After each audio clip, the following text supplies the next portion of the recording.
नमस्कार, मेरा नाम है रवि। आपका स्वागत करता हूं अर्थवर्धन चैनल में। कोटक म्यूचुअल फंड अपना एक नया एनएफओ लॉन्च करने जा रहा है, जो कि है Kotak S&P BSE housing index fund. ये एनएफओ 7 अगस्त को ओपन हो जाएगा और 21 अगस्त को क्लोज हो जाएगा। ये एक इंडेक्स कैटेगरी का फंड है और वो भी एक थीम के ऊपर आधारित है, जिसका नाम है हाउसिंग थीम।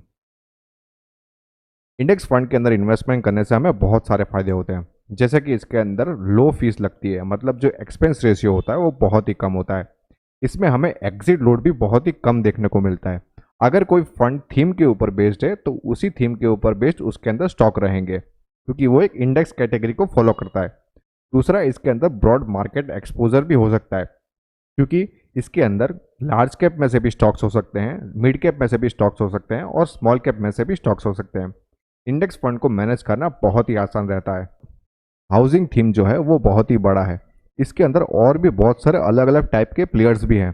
अब यहाँ पर इसके अंदर एसेट लोकेशन किस तरीके से वो देख के आपको समझ में आ जाएगा। हाउसिंग थीम के अंदर कंस्ट्रक्शन मटेरियल जिसका एसेट लोकेशन रहने वाला है 31.10% का। कंज्यूमर ड्यूरेबल्स, कोई भी अगर मकान खरीदता है उसके अंदर कंज्यूमर ड्यूरेबल्स की भी बहुत ज़रूरत पड़ती है, तो उसके अंदर एसेट लोकेशन है 28.51%। रियलिटी, जो कि इसका मेन थीम है, इसके अंदर 19.75% का एसेट लोकेशन है। कैपिटल गुड्स, यहाँ पर एसेट लोकेशन है 12.84% का। और फाइनेंशियल सर्विसेज, जिसके अंदर एसेट लोकेशन है 7.80% का। अब आप ये सोच रहे होंगे कि यहाँ पर हाउसिंग थीम के अंदर फाइनेंशियल सर्विसेज किस तरीके से आ गई। अब जैसे कि कोई भी नया बंदा है, उसको नया मकान लेना है, तो वो डायरेक्टली अगर उसके पास पैसे हैं तो वो मकान ले सकता है। लेकिन अभी उसके पास अगर पैसे नहीं है तो वो बैंक्स को अप्रोच करता है लोन लेने के लिए, ताकि वो हाउसिंग लोन ले सके। इस थीम के अंदर और भी बहुत सारे प्लेयर्स हैं, वो मैं आपको आगे आने वाले टॉप 10 स्टॉक्स के अंदर बताऊंगा।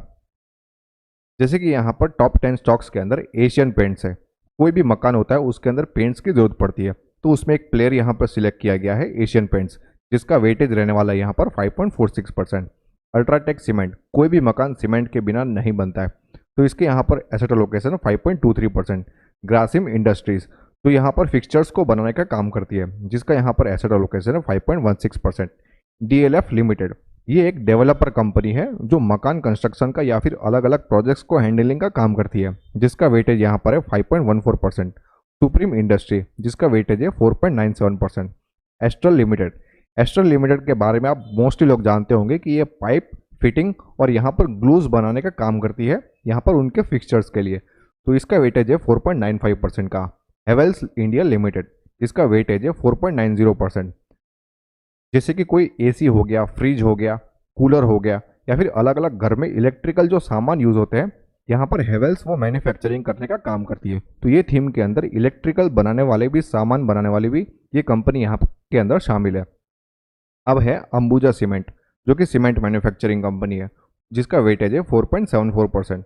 गोदरेज प्रॉपर्टीज लिमिटेड, ये भी एक डेवलपर कंपनी है जो मकान और कोई भी एसेट्स को बनाने का काम करती है, जिसका वेटेज है यहाँ पर 4.30% का।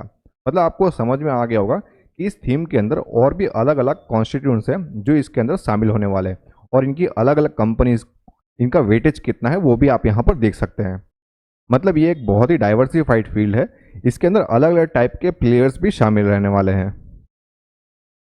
Kotak S&P BSE housing index fund के बारे में बात करें तो ये एनएफओ 7 अगस्त को ओपन हो जाएगा और 21 अगस्त को क्लोज हो जाएगा। इस फंड का बेंचमार्क रहने वाला है एसएनपी बीएसई हाउसिंग इंडेक्स, और इस फंड का एग्जिट लोड नील रहने वाला है।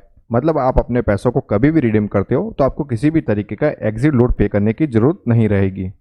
इस फंड का एनएवी 10 रहने वाला है, और एक्सपेंस रेशियो जैसे ही फंड लॉन्च हो जाएगा वैसे ही आपको पता चल जाएगा। लेकिन ये एक इंडेक्स कैटेगरी का फंड होने के कारण इसके अंदर एक्सपेंस रेशियो भी बहुत ही कम रहेगा। ये एक ओपन एडेड कैटेगरी का फंड रहेगा, मतलब आप इस फंड के अंदर कभी भी अपने पैसों को इन्वेस्ट कर सकते हो और कभी भी अपने पैसों को रिडीम कर सकते हो। ये रेगुलर और डायरेक्ट दोनों ही मोड में अवेलेबल रहेगा। इसमें ग्रोथ और डिविडेंड दोनों ही ऑप्शंस देखने को मिलेंगे। अगर आपको अपना इन्वेस्टमेंट स्टार्ट करना है तो आप SIP, लमसम, SWP या स्ट्रिप, चारों में से किसी भी मोड में अपना इन्वेस्टमेंट स्टार्ट कर सकते हैं।